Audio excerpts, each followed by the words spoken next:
El doctor Joseba Aguirre. Volvemos al plató, a Objetivo Vizcaya. Queremos dar la bienvenida, como todos los martes, a la doctora, nuestra doctora Miren Marín. Buenas tardes, Arratsaldeon, Miren, bienvenida. Arratsaldeon. Ya nos hemos apropiado ya, sí. Nuestra doctora. Sí, yo encantada.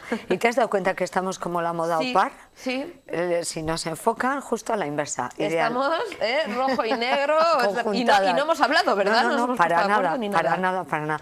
Quizás que como estamos hablando de la sangre se nos ha ocurrido a las dos. Puede ser, ¿verdad? Análisis de sangre, nos hemos es subconsciente. Porque seguimos con el tema de la analítica. Sí. Miren, que ¿quién iba a decir que con un pinchacito, ¿no? Algunos nos hace eterno, pero bueno, que al final son, nada, unos segundos que nos sacan sangre, puede dar para tanto, para hacernos tanto, para ver, bueno, pues cómo funciona nuestro cuerpo en general solamente con esos segundos, ¿no? Pues sí, comentábamos el otro día que gracias a la forma, tamaño, etcétera, de glóbulos rojos, hemoglobina, hematocrito, sabíamos cuando había anemia. Hablamos que si hay un déficit de oxígeno, la eritropoyetina se pone a funcionar para que la médula ósea produzca más glóbulos rojos, que luego dije, bueno, hay una sustancia similar que algunos deportistas en algún momento han empleado, ¿no?, para crear. También hablamos de los glóbulos blancos, los leucocitos, que están implicados en la defensa ante cualquier agresión al organismo. Dentro de los leucocitos, eosinófilos, basófilos, neutrófilos, monocitos, etcétera, que unos se encargan más, es decir, se ponen como más grandes y más número cuando la infección es crónica, otros cuando infección aguda, otros cuando hay algún problema de alergias, es decir, que nuestro sistema, la verdad es que nuestro organismo es un sistema muy complejo y muy bien coordinado, que si lo mimamos con una buena alimentación, que es donde siempre llego y ya por eso me río, resulta que conseguimos que toda nuestra química, o sea, todo lo que hay en la sangre en estos momentos, que es de lo que estamos hablando, esté en un nivel muy adecuado para que no tengamos ninguna enfermedad. O sea, que eso es importantísimo. Es importante controlar esos niveles, realizar cuando necesitemos, recordamos esos análisis de sangre, que a nadie se le ocurra de, no, es que una vez al mes o una vez cada 15 días no tenemos ningún problema, no es necesario hacerse cada 15 días. ¿no? Lo mismo que tampoco es necesario que si en Osakidetza, por la causa que sea, nos han hecho una determinación analítica, de repente vayamos a nuestro lugar de trabajo y pidamos al médico de trabajo que también nos haga para comparar, o vayamos a cualquier seguro que tengamos privados y hagamos lo mismo. O sea, me parece absurdo, me parece un gasto que no ha lugar, sinceramente. Bueno, nos quedamos, hoy lo que vamos a tratar, además, cosas que nos suenan muy conocidas, por ejemplo, cuando dicen, yo tengo el azúcar alto, la glucosa, ¿no? O tengo más azúcar en sangre, menos. ¿Cuáles son los niveles? Los niveles óptimos son de 700 a 100 miligramos. De 70. De 70, perdón, de 70 a 100 miligramos. Sí, más o menos, o sea, dentro de unos baremos. Bueno, la glucosa, como muy bien has dicho, mide el azúcar en sangre.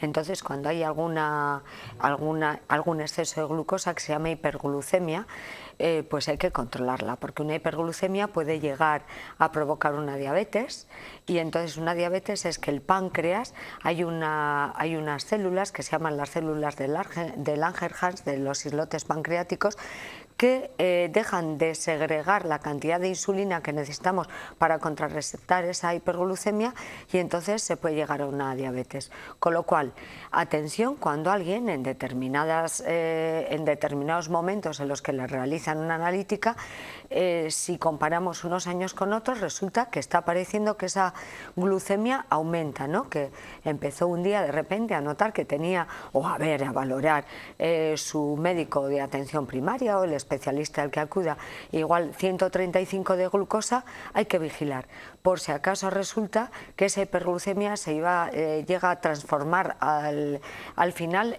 a provocar una enfermedad como es la diabetes. Para controlar la diabetes hay otra determinación, que es la hemoglobina glicosilada, que esta se suele realizar aproximadamente cada 3 meses, pues para ver cómo va el control, ¿no? A ver cómo va ese control de la diabetes. A veces cuando en los diabéticos están muy bien controlados, pues lo hacen más largo. Pero es muy importante. Es una prueba que debe realizarse en ayunas y si alguien ha desayunado y se hace una analítica, comentar qué es lo que han desayunado para que más o menos, bueno, pues veamos que sí que esa subida de azúcar pues puede ser puntual debido al desayuno, ¿no?, que se ha realizado. Pero también es cierto que incluso habiendo desayunado, bueno, pues podemos valorar si ha desayunado dulce o salado, hasta dónde puede llegar a subir la glucosa, ¿no? Es una de las determinaciones más importantes para hacer. Cuando hablamos de si tenemos un exceso de glucosa en sangre, miren, ¿proviene solamente o es debido a ese exceso solo a la alimentación, o es algo que puede llegar a ser hereditario? Cuando la No, gente por dice, supuesto. soy diabético, también mi familia tiene también esos Hay niños que nacen diabéticos, entonces claro, desde la infancia el control es tremendo. Se les enseña, yo creo que desde bien pequeños, a elegir sus alimentos y tal. Incluso cuando ponemos una dieta de control de diabetes, antes se eliminaban totalmente todos los azúcares. Claro que ahora se siguen eliminando, pero tenemos en cuenta lo que se llama índice glucémico de los alimentos.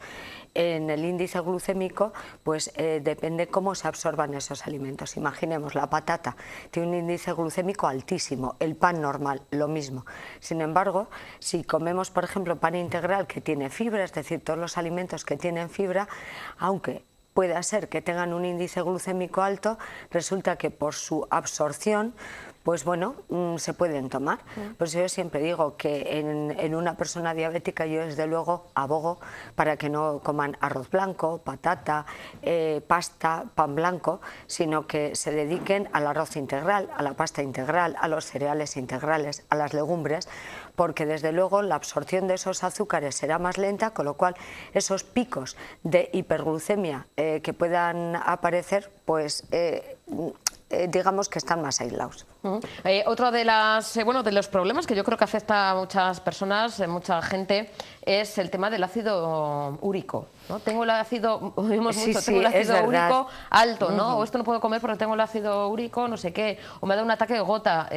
¿Esto a qué se debe? Sí, el ácido úrico es la descomposición en el organismo de unas sustancias que se llaman purinas, y las purinas se encuentran en muchos alimentos, sobre todo en algún tipo de carnes, más en las carnes jóvenes que en las viejas, en los pescados azules, en los mariscos, en algunas verduras y hortalizas como por ejemplo el brócoli, la berza, la coliflor, es decir, en las crucíferas, pero también en los puerros, en las acelgas, en los champiñones.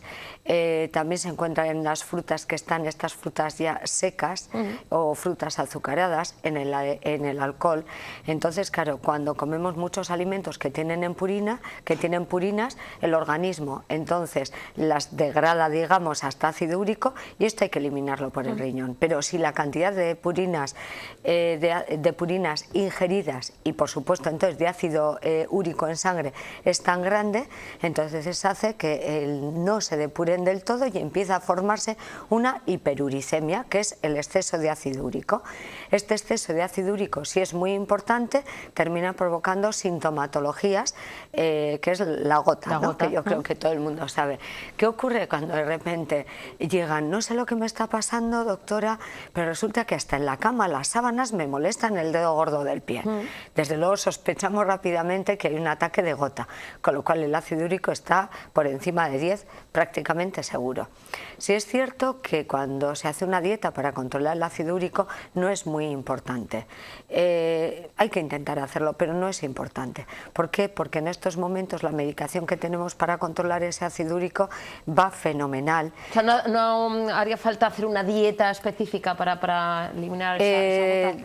Desde hace muchos años se ha demostrado que la dieta baja muy poquito el ácido úrico. Sin embargo, yo sí pongo dietas de protección de ácido úrico, porque me parece importante que cuando alguien sufre una hiperuricemia y de forma crónica, no solo con la medicación que tiene, sino que el aprender a comer pues es otra forma de no cargar tanto los riñones y que esa depuración del ácido úrico pues sea mejor. Lo que pasa que, claro, si comparamos la medicación con la dieta, pues la dieta baja muy poquito el ácido úrico. Pero que sepamos que la dieta sí puede aumentar el ácido úrico. Y además entonces, has comentado claro, unos cuantos alimentos, bueno, en Sí. la sección del alcohol, pero unos cuantos alimentos, bueno, Sí, que son buenos, ¿no? Que los consideramos, ¿no?, básicos. Sí, porque tienen sus antioxidantes, tienen sus vitaminas, su fibra, pero que sin embargo hay que limitarlos. Por ejemplo, pues las leguminosas, ¿no? La cantidad de purinas es una cantidad media. Entonces, más de un día a la semana, alguien que tiene ácido úrico, yo desde luego le digo que no las coma. Y si van a comer verduras y hortalizas, pues les digo, bueno, pues se pueden comer vainas, alcachofas, berenjena, calabacín, pero pues hay que evitar pues los puerros, los espárragos, lo que he dicho, las espinacas, todas las crucíferas, y se puede hacer una buena dieta. No quiere decir que no se coman, sino que hay que evitar. Pues si un día a la semana comemos unas espinacas, pues esa semana evitemos comer, por ejemplo, coliflor, y entonces pues comamos alcachofas o cualquier verdura de estación que tengamos, ¿no? O sea, es como siempre, alternar. Lo que siempre he terminado diciendo, o no termino, sino todo el día estoy haciendo la cuña publicitaria de que en el centro está la virtud. Bueno, pues con el ácido úrico pasa eso. Relacionado también con los riñones tenemos la urea. Entonces, la urea también es una determinación que es como el catabolismo, el producto final de las proteínas, la degradación de las proteínas. También nos indica cómo funcionan los riñones. La urea puede estar elevada pues, por una alteración renal y por otras enfermedades, y además hay medicamentos que también suben la urea. Nombrar aquí sería larguísimo, pero a veces de esto que dices, ¿cómo es posible que tenga la urea alta? Llevo una vida perfecta, resulta que hago ejercicio, ¿qué tal? Bueno, pues en algunos momentos es algún hipotensor, algún antibiótico, o puede ser un esfuerzo muscular muy brusco, tal, y también lo aumentan. Y relacionado con los riñones, para ya terminar la determinación de la función renal, está el filtrado glomerular. Como su nombre indica, es que filtran unos tubos muy finitos en los riñones para eliminar todos esos excesos, ¿no? Entonces, cuando el filtrado glomerular es menor de 60, hay algo que no está funcionando. A veces son determinaciones que no dan síntomas y simplemente en una analítica de rutina pues aparecen. Entonces, bueno, ya empezamos a investigar un poco más, a ver qué hay, a ver qué medicación toma, a ver si en algún momento ha tenido alguna sintomatología pues de dolor en zona renal que se confunda con una lumbalgia y no es tal lumbalgia, a ver cómo es la orina, a ver si hay dolor al orinar, el color, etcétera.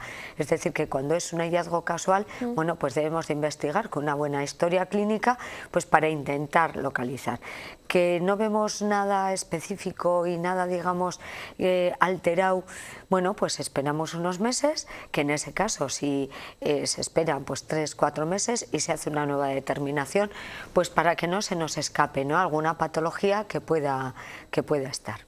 Y cuando decimos de se nos sube la bilirrubina y no es la canción de Juan Luis Guerra, existe la bilirrubina, además hay una total y otra directa. Sí, eso ya estamos hablando más que nada de tema hepático, ¿no?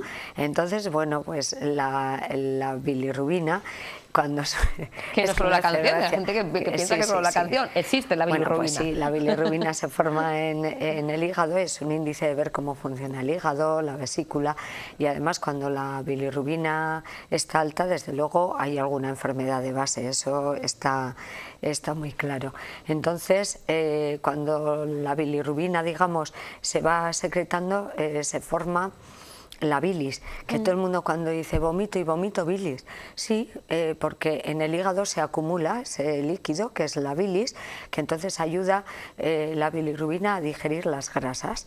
Entonces, cuando la bilirrubina está alta puede haber una patología pancreática, una patología hepática, y sí, o a nivel de los conductos de la vesícula, y suele dar dolor abdominal, incluso náuseas, hasta dolores de cabeza. Entonces sí es cierto que existe la bilirrubina. En los recién nacidos es muy típico que tengan una ictericia por la bilirrubina alta, y en adultos en algunos trastornos patológicos también. A veces la bilirrubina llega a ser tan alta que la ictericia puede afectar a nivel cerebral, también en recién nacidos y en bebés. Lo que pasa que una ictericia de recién nacido es muy frecuente, que habitualmente poniéndoles al sol o con una lámpara desaparece. Pero pero si no puede aparecer una enfermedad denominada kernicterius. Pero bueno, que una bilirrubina alta investigamos perfectamente, eso es, cómo está el hígado, cómo está la vesícula, es decir, digamos un poco, hay aparato digestivo. Hablando ya de esto, ya que has empezado a hablar del hígado, pues entonces las transaminasas. ¿Quién no ha oído hablar de la GOT, la GPT, la GGT? Que curiosamente cuando la GGT está alta, todo el mundo ¿es que bebes alcohol? No siempre una GGT está alta por alcohol. Las transaminasas son unas proteínas, tienen una función enzimática que cuando se elevan por encima de la normalidad, pues que andan entre 40, 40 y tantos, sus niveles normales, hay que descartar patología hepática, hay que descartar hígado graso, que lo vemos en la gente con obesidad, hay que descartar, por supuesto, una ingesta de alcohol.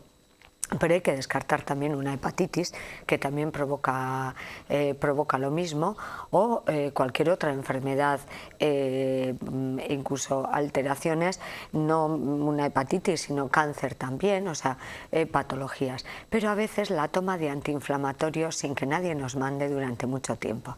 Por ejemplo, hay un antiinflamatorio que todo el mundo lo toma como agua, y voy a decir cuál es, que es el ibuprofeno. Entonces, cuidado, porque a veces se ven unas enzimas hepáticas elevadas y resulta que es debido a la toma descontrolada de fármacos. Uy, pues el ibuprofeno, bueno, ¿cuántas veces no oímos? Tengo un pequeño dolor de cabeza, ibuprofeno. Sí, ibuprofeno. O me da igual, o me voy de juerga y luego me tomo un ibuprofeno para pasar un poco mejor el exceso de alcohol. Y la gente lo toma para todo, lo toma para agua. ¿Qué sería lo mejor? ¿Aspirina o paracetamol? En principio, ¿no? Ver, para esos dolores leves, ¿no? De un poquito de dolor de cabeza. Yo siempre pienso que dependiendo del tipo de dolor, lo primero que hay que acudir es al médico. Hombre, si un día tenemos un dolor de cabeza y ya hemos hablado de esto y lo hemos consultado, si el médico que atiende decide que te va muy bien el ibuprofeno, pues vale, ibuprofeno. Pero que no cada vez que nos duela un poquito un dedo, yo qué sé, la boca, tal, no sé qué, automáticamente estemos a ibuprofenos como si fueran agua, que por supuesto que se puede tomar, pero que cuidado. O sea, cuidado con todos los antiinflamatorios que se eliminan a nivel hepático. Ojo, como cuidado con todos los que se eliminan a nivel renal, porque claro, ahí he dicho que, por ejemplo, una deshidratación también puede provocar una alteración renal, O sea, que es que son muchas las cosas. Y hay también antiinflamatorios que cuando la gente toma muy poca agua hay que avisar, porque resulta que si no toman suficiente agua, los riñones van a tener alguna repercusión. Y por eso hay que avisar. Cuidado, esto se elimina a nivel hepático, así que si alguien tiene algún trastorno hepático, yo no daría un antiinflamatorio que se elimine por ahí.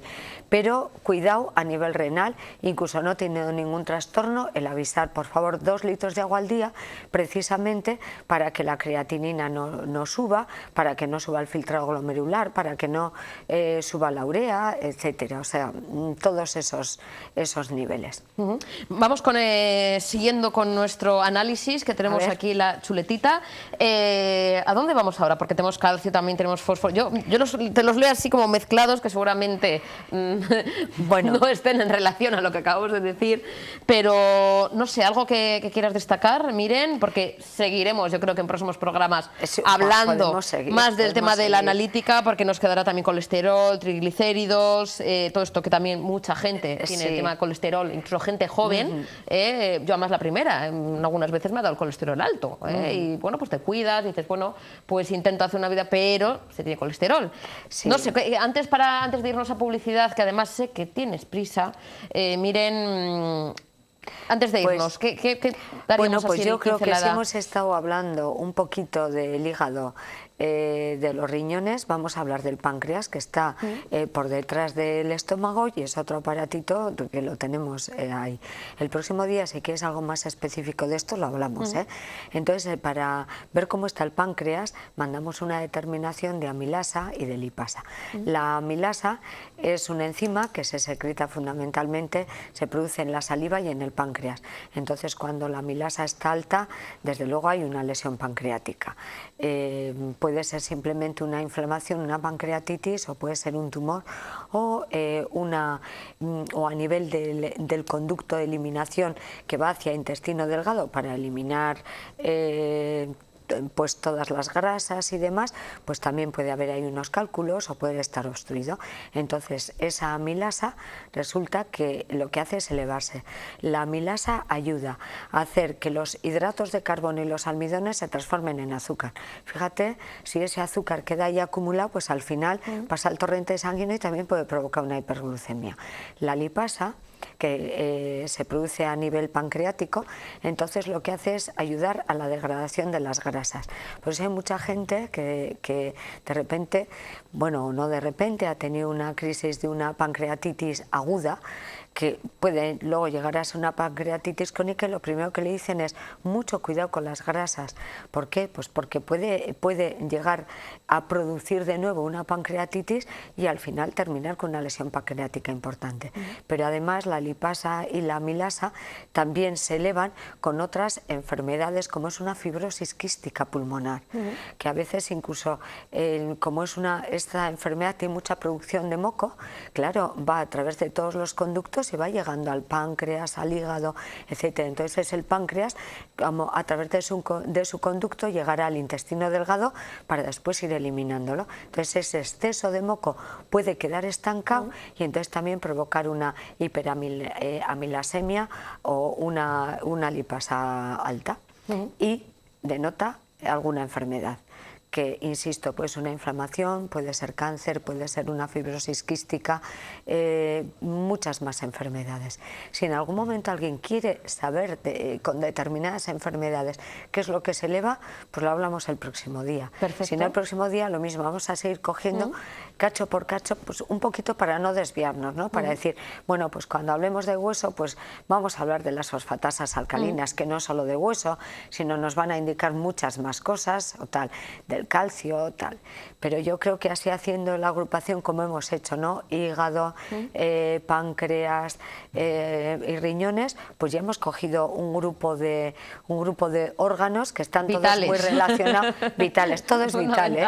O sea, en este mundo todo es vital la alimentación, y es vital que todo lo de dentro lo tengamos en forma. Que funcione bien como una máquina. Sí, sí. Entonces, dentro de 2 martes, Miren, Sí. el próximo, no el siguiente. Más o menos te lo confirmaré, Vale. por si acaso tengo algún problema. Vale, pues ¿De acuerdo? hablamos luego, Miren, es. y seguiremos hablando de estos temas tan interesantes y que necesita la gente saber, y que ya se está enterando, afortunadamente, de muchas cosas. Y Miren, pasa buena Semana Santa. Sí, Nos vemos a la vuelta. relajada, que es lo único que realmente me importa. Y bueno, iré a las procesiones de Bilbao, También. que la verdad es que son preciosas. Pues nos veremos entonces en alguna de ellas. Pues nos Miren, vemos. disfruta y nos vemos a la vuelta. Lo dicho. Igualmente. Gracias, Miren. Vale.